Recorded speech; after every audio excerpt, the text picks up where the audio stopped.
વિરમભાઈ પ્રજાપતિ એમના માટે જોરદાર ત્યારે ઘણા બધા સમય મારો ટીન એચિવમેન્ટની અંદર ઘણો બધો સમય મેં નીકાળ્યો છે, પણ ડાઉન ટુ અર્થ તરફ ગયો છું. એની અંદર ઘણી બધી મુશ્કેલીઓ બી સહન કરી છે મેં.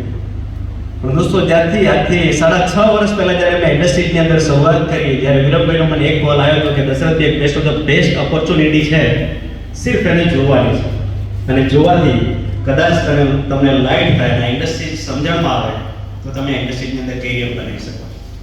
એ સમય હું ઓલવેઝ કહેતો હોઉં છું, તમે 12 ટીચર હતા અને 12 ટીચરમાંથી છેલ્લે હું લાસ્ટ પાટલીએ બેઠો હતો.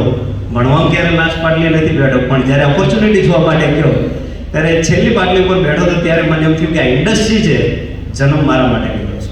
આ ઇન્ડસ્ટ્રીનો જન્મ મારા માટે થયો છે. એ દિવસે મેં એક થોટ ડિસિઝન લીધું અને વિરમભાઈને એટલું કીધું કે કઈ જગ્યા ઉપર સાઇન કરવાનું છે, મારે બિઝનેસની શરૂઆત કરવી. એ પહેલો પ્લાન મારો વિરમભાઈ પાસેથી મેં જોયેલો. બાદ આ દિવસ સુધી મેં વિરમભાઈને એમ નહીં કીધું કે મારા માટે પ્લાન બતાવવા માટે છે. અગર સફળ બનવું છે ને તો એક દિવસની અંદર જે ડિસિઝન તમે લો છો સફળ બની રહ્યા છે. બાદ વિરમભાઈ સાથે ને કદમ મિલાવતા કોઈ લોકોએ હા પાડી, કોઈ લોકોએ ના પાડી. મારી જર્નીની અંદર જે હું પોતાના મિત્રો માનતો હતો, પોતાના સંબંધી માનતો હતો, પોતાના પાડોશી જેને માનતો હતો, એક પણ વ્યક્તિએ બિઝનેસ સાઇન અપ નથી કર્યો જેને આપણે પોતાના માનીએ છીએ. દોસ્ત, એ દિવસે લાગ્યું કે માણસ ખાલી કહેવા ખાતર પોતાનો હોય છે. જ્યારે કોઈ વ્યક્તિને મુસીબત આવે ને, ત્યારે મુસીબત આવે છે ત્યારે પોતાના થોડા દૂર વાત કરશે. તો એ સમય વિરમભાઈ પર ભરોસો મૂક્યો. 600 લોકો કરતાં પણ વધારે લોકોએ મને પ્લાનની અંદર જ્યારે મેં લોકોને બતાવ્યા ત્યારે લોકોએ ના પાડી. અને બાદ મને થયું કે આપણે અંદર કંઈક ચેન્જીસ કરવો પડશે. અને બાદ એમની જોડે બેઠો, જેમનું નામ છે હસમુખભાઈ, એમના માટે જોરદાર તાળી થઈ જાય. ઓકે, હસમુખભાઈ જ્યારે જોડે બેઠો ત્યારે હસમુખ કીધું કે થોડીક સિસ્ટમને ફોલો કરવી પડશે. અને સિસ્ટમને ફોલો કર્યા બાદ ડે નિવર રાત દિવસ એક કરી નાખ્યો. અને બાદ સમજી શકો છો કે ડે બાય ડે બાદ અમારી ગ્રેટ અપલાઈન ગ્રેટ મેન્ટર જેમનું નામ છે જીતેન કામિની લધાણી, એમના માટે એમની જોરદાર જીતેન. એ સમયે જીતેન સાહેબ મેં થોડા ઘણું નામ સાંભળેલું હતું, પણ જાડેજા સાહેબનું તો બિલકુલ નામ નહોતું સાંભળ્યું. અને એ સમયે જાડેજા સાહેબ જ્યારે ઓડી ગાડી લઈને નીકળ્યા હતા ને, તો મેં આ સ્લાઇડની અંદર કદાચ વિડીયોમાં તમે ફોટો જોયો છે, અમે 12:30 વાગે જાડેજા સાહેબને રાતે મળ્યા છે. એ સમયે એ દિવસે જાડેજા સાહેબ પાસેથી એટલું સાંભળ્યું હતું કે મને ગાડી લઈને થરા પહોંચતા દિલ્હીથી 3 દિવસ લાગ્યા છે. દિલ્હીથી એટલે આવતો એટલો સમય ના લાગ્યો, પણ દોસ્ત કેટલા લોકોનો પ્રેમ એમને જીત્યો હશે કે જીત્યા હશે કે દિલ્હીથી થરા આવતા 3 દિવસ નીકળી ગયા. આ જર્ની આ ગ્રેટ અપલાઈન માટે જોરદાર તાળી દે. ત્યાંથી વિરમભાઈ પ્રજાપતિથી મારી જર્ની શરૂ થઈ. અને મેં 14 મહિના નહીં રાત જોઈ, નહીં દિવસ જોયો, નહીં તડકો જોયો, નહીં છાંયડો જોયો, નહીં વરસાદ જોયો. રાત દિવસ એક કરી નાખ્યો. 62 નંબરના બાઇક ઉપર મેં મારી જર્ની પસાર કરી. આજે બી એ બાઇક મારી પાસે છે, પણ એ બાઇકની સવારી કરતા 14મા મહિને મારી જે ઇન્કમ હતી તે થઈ ગઈ 1,59,040 રૂપિયા 14મા મહિને. બાદ ત્યાંથી જર્ની અટકીને એ જ મહિને ડિસિઝન લઈ લીધું કે અગર જિંદગીમાં જો બહાર મુકામ હાસિલ કરવા છે ને તો પાછળનો ગેટ બંધ કરવો પડશે. અને એ દિવસે મેં જોબ છોડવાનો નિર્ણય કર્યો. ને ત્વરિત નિર્ણય મારા માટે કદાચ આશીર્વાદ હશે. તમને બી એ જ મેસેજ કરું છું, અગર જિંદગીમાં સફળ બનવું છે ને તો ત્વરિત નિર્ણય શક્તિ હોવી જોઈએ આપણી પાસે. અગર જો ત્વરિત નિર્ણય શક્તિથી તમે નિર્ણય કરી લીધો ને તો દુનિયાની અંદર બ્રહ્માંડની બધી જ શક્તિ ભેગી સફળ બનાવવામાં મદદ કરે છે. એ જ મહિને મેં જોબ છોડીને એ જ મહિને મારું ત્રીજું એચિવમેન્ટ હતું. મારા પરિવાર માટે મેં બલેનો ગાડી લીધી, જે પહેલી મારા પરિવાર માટે ગાડી હતી. મારો કહેવાનો મકસદ એ છે કે 7 વર્ષની જોબ અને 14 મહિનાની જર્ની ડાયરેક્શન ઇન્વેસ્ટિગેશન મેળવી. બાદ મેરી ત્યાંથી ફૂલ ટાઈમ બિઝનેસની જર્ની શરૂ થઈ. બાદ પાછો કોરોના કેટલા લોકોને નડ્યો. કોઈ ભાઈ ગુમાયા, કોઈ બહેન ગુમાયા, કોઈ સ્વજન ગુમાયા, કોઈ પિતા ગુમાયા, કોઈ મા ગુમાયા. યસ કે નો? હું બી એ સમય ફીલ કરતો કે વિરમભાઈ, હસમુખભાઈ, જીતેન સર, કામિનીબેન, જાડેજા સાહેબ એવું લોકો કહે છે કે આ બિઝનેસની અંદર ફાઇનાન્શિયલ સિક્યોરિટી છે. ત્યારે મને બી થોડું તમારી જેમ અહીંયા બી ઘણા લોકોને હસીપાત્ર લાગશે આ વસ્તુ. મને બી લાગતી તે સમય, અને લાગવી બી જોઈએ અગર જીવનમાં સફળ બનવું છે. તો એ સમયે મને લાગ્યું કે આ બધા લોકો ફાઇનાન્શિયલ સિક્યોરિટીની જે વાત કરે છે એ તદ્દન ખોટી હોઈ શકે. પણ એ સમયે ભગવાને જે કોરોના આવ્યો અને કોરોના હું 33 દિવસ બેડ ઉપર હતો, છતાં બી 6ઠા મહિનાની 10મી તારીખે મારો ચેક 1.25 લાખ રૂપિયા હતો. એ દિવસે મારી અંદર જે ડર, ફાઇનાન્શિયલ સિક્યુરિટીનો જે ડર હું મગજમાં લઈને ફરતો હતો ને, એ ખતમ થઈ ગયો છે. અને બાદ ત્યાંથી એક નવો વળાંક શરૂ થયો. મારો બિઝનેસ જે મેં 4 વર્ષ જેની અંદર મેં ભોગ આપ્યા હતા ને, એ બિઝનેસ કોરોના બાદ પૂરેપૂરો ખતમ થઈ ગયો. મારો હાઈએસ્ટ ચેક જે 2.5 લાખ રૂપિયા હતો કોરોનાની અંદર, એ ચેક કોરોના બાદ એવું પાછું પલટ્યું ભગવાને. ઉપરવાળાને કંઈક અલગ મજબૂર હતું.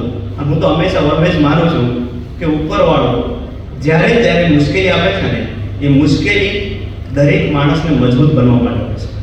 મેં બી ફીલ કર્યું કે ભગવાને મારા ઉપર આ મુશ્કેલી નાખીને કદાચ મારે મજબૂત બનવા માટે હશે, કારણ કે આ મુશ્કેલી પાર એક જ વ્યક્તિ પાડી શકે છે, જે જિંદા ઇન્સાન છે, જે જીવતો માણસ એ મુશ્કેલીને પાર પાડી શકે. અને એ સમય 2.5 લાખથી મારો ચેક સીધો જતો 18,000. વિચારી શકો છો? માથે 65-70 લાખ રૂપિયાનું જે મકાન બનાવ્યું છે, એની અંદર લોન નથી. 30 લાખ રૂપિયા મેં વેસ્ટિંગમાંથી ઉભા કર્યા હતા. 35 લાખ રૂપિયા તમારા જેવા મિત્રો સાથેથી લઈને, કેમ કે 2-2.5 લાખ રૂપિયા આવતા તો કેટલી ઘણા દેવું ટકર જશે. એ થોડ સાથે મેં 35 લાખ રૂપિયા લોકો પાસેથી વ્યાજે લીધા, કંઈક અલગ રીતે મેં ભેગા કર્યા, એડજસ્ટ કરી અને મકાન બનાવ્યું. અને 2.5 લાખનો ચેક 18,000 રૂપિયા થાય તો કેટલા લોકોને પસંદ આવે? કેટલી ટફ મુશ્કેલી હશે. એ સમય કોરોનો હતો કે નહોતો પણ ખબર નથી, પણ મારા જીવનની અંદર એક આ કોરોના સ્વરૂપે મારામાં ઘૂસી ગયું. તો હું ખાસા સમય સુધી બીમાર હતો. 6 મહિના સુધી મેં નહોતું મારા વાઈફને કીધું, નથી મારા બાળકોને કીધું, નથી મારા માતા પિતાને કીધું, કોઈને મેં નથી મારા ભાઈઓને જણાવ્યું કે હું આટલી ટફ પરિસ્થિતિમાં છું. અને 6 મહિના ગુસ્સો મેં આંસુ સારતા 6 મહિના કાઢ્યા. અને 6 મહિનાની અંદર આંસુ સાથે મને વિચાર આવતો કે આ કર્યું છે કોને. ત્યારે મેં વળી પાછો અહીંયા બે લઈ શકો છો તમે, કાં સુસાઇડ કરવાનું કે જીવનને બદલવાનું. બંને નિર્ણય તમારા હાથમાં છે. પણ મને એમ લાગ્યું કે બધું કર્યું છે મેં, તાનો હું જ કરીશ. પાછો 18,000નો ચેક, 35 લાખ રૂપિયા માથે કર્જ, લોકોના વ્યાજના ફોન આવે, પણ મેં તટસ્થતાથી લોકોને કહી દીધું કે 6-12 મહિના તમારે રાહ જોવી પડશે. આ પૈસા તમારા ચૂકવાઈ જશે, પણ 6-12 મહિનાથી રાહ જોવી પડશે. અને અહીંયા સાક્ષી છે, વિરમભાઈ છે, હસમુખભાઈ છે, ચિંતનભાઈ છે, જાડેજા સાહેબ, બધા સાક્ષી છે. 6 મહિના રડતા ગાડ્યા. બાદ મેં વાધરને વાત કરી, થોડો પ્રોબ્લેમ છે મને આ રીતના. થોડી હિંમત આપી, મિત્રોએ થોડી હિંમત આપી, લોકોએ કોરોનાની અંદર બી હિંમત આપી, આમાં બી થોડી હિંમત આપી અને એક સ્ટ્રોંગ ડિસિઝન લીધું. 0થી ફરી પાછા હીરો બની શકાય છે જો માણસ એક વિશ્વાસ અને દ્રઢ નિર્ણય સાથે કામ કરે તો. અને એ સમયે ડાઉન ટુ અર્થ હતો. મને એટલી સમજણ નહોતું શું થશે. અને એવા સમયે વિરમભાઈ, હસમુખભાઈ કીધું કે આપણે જીતેલ અદાની સાહેબને ત્યાં એક મીટિંગ કરવાની છે. તો કોઈ વાંધો નહીં, આપણે એક મીટિંગ કરશું. અમને ખબર નથી કે ત્યાંથી મને શું મળવાનું છે, ત્યાંથી મારો ટર્નિંગ પોઈન્ટ થવાનો છે કે નહીં, મને ખ્યાલ નહોતો. અને એ સમયે ત્યાં અમે કંઈક અલગ વસ્તુને જોવા માટે ગયા હતા અને કંઈક અલગ વસ્તુને અમને કીધી. અને જ્યારે અમે સમથિંગ 15 કે 16 સ્લાઇડની અંદર ફોટો મેં બતાવ્યો તમને, 15 કે 16 મિત્રો સાથે અમે ત્યાં ગયા. અમને જીતેનભાઈને ત્યાં હસમુખભાઈ સાથે વાતચીત કરીને જીતેનભાઈએ કીધું કંઈક નવી શરૂઆત કરવા જઈ રહ્યા છે, ગુજરાતને પાછું ડાઉન ગયું છે અને ઉપર લઈ જવા માટે. અને એ સમયે મને એક શબ્દ આપ્યો અમને, મિશન 20. અને ત્યાંથી મારી જર્ની ફરીવાર શરૂ થઈ. જે 18,000નો ચેક હતો એ જ અત્યાર સુધી લઈ ગયો. મિશન 21ના કારણે જે 2,32,000 સુધી હું લઈ ગયો ચેકને. આજે બી એ ચેકને હું મેન્ટેન કરું છું, આજે બી. અને આજે તમારા બધાના આશીર્વાદ, તમારા બધાના સાથ સહકાર, અને ચાહે ક્રોસ લાઈન હોય, ચાહે ડાઉન લાઈન હોય, ચાહે અપલાઈન હોય, તમારા બધાના સાથ સહકારને ઓલમોસ્ટ દેવું મેં ખતમ કરી નાખ્યું છે. 2.5-3 વર્ષની હંમેશા તમે જોઈ શકો કે એક ડિસિઝન લેવું પડતું હોય છે. જ્યારે ટ્રેનની અંદર બધા ટ્રાવેલ્સની અંદર જ્યારે અમે દિલ્હીથી આવતા હતા બધા, એ સમયે મેં ઘણા લોકોને કીધું હતું કે આપણે કમિટમેન્ટ લખવું પડશે. અને કમિટમેન્ટ દિલ્હીની અંદરથી આવતા અમે ટ્રેનની અંદર એફઆઈયુ ભરીને ટ્રેનમાં લખતા હતા. ત્યારે હું ઘણા બધા લોકો પાસે મેં બી લખ્યું, ઘણા લોકોએ મને બી લખીને આપ્યું.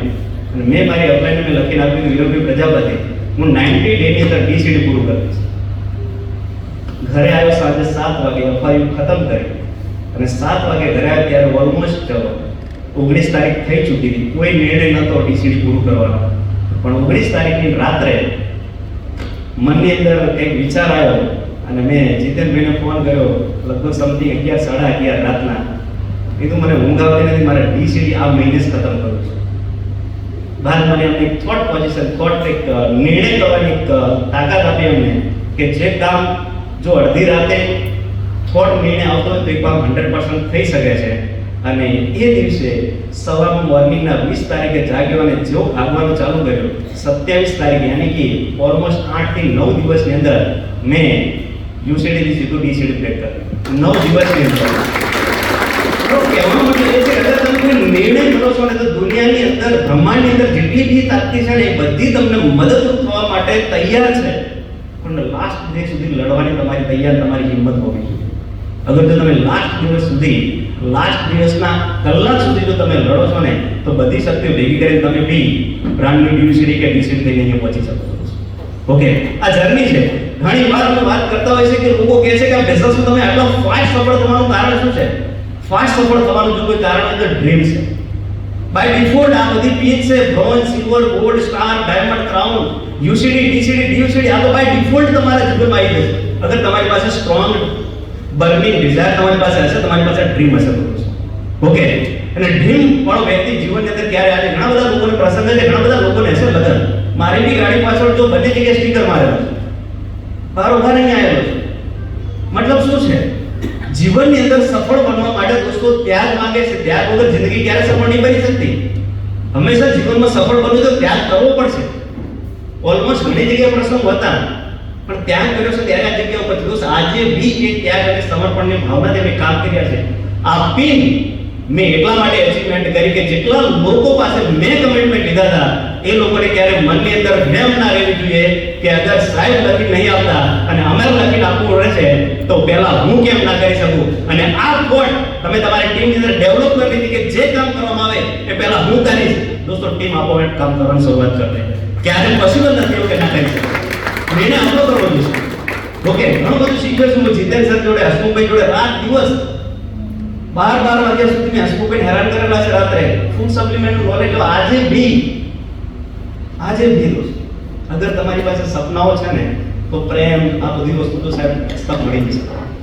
પણ દોસ્ત તમે નહીં હો તો તમારા પરિવારના સપનાઓ કોણ પૂરા કરશે? કોણ ભાગશે? કોણ જાગશે તમારા? ઘણા લોકો કહે છે ઓલવેઝ તમે ભાગવાનું કારણ એક જ છે કે હું દુનિયા છોડું એની પહેલા મારા પરિવારને એક સેફ જર્ની આપતો છું, એક સેફ જિંદગી આપતો છું. આપણે હોઈએ કે ના હોઈએ એના ઘરે પૈસા, આપણા પરિવારને ગયા પછી આપણે શાની જરૂર? પૈસાની જરૂર છે. જીતેન સર જોડે, જાડેજા સાહેબ જોડે ઓલમોસ્ટ અમે શીખતા રહીએ છીએ અને શીખતા અહીંયા સુધી પહોંચ્યા છે. દોસ્ત તમારે બી એક ડિસિઝન લેવાની જરૂર છે, થોડો નિર્ણય કરવાની જરૂર છે. દોસ્તો બધી મુકામ તમે હાંસલ કરી શકો છો. ઓકે, આપણે ઓલમોસ્ટ આજે સાંભળવાના છે તો વધારે હું તમારી સાથે વાત નહીં કરું. Thank you so much and wish you well. Thank you so much.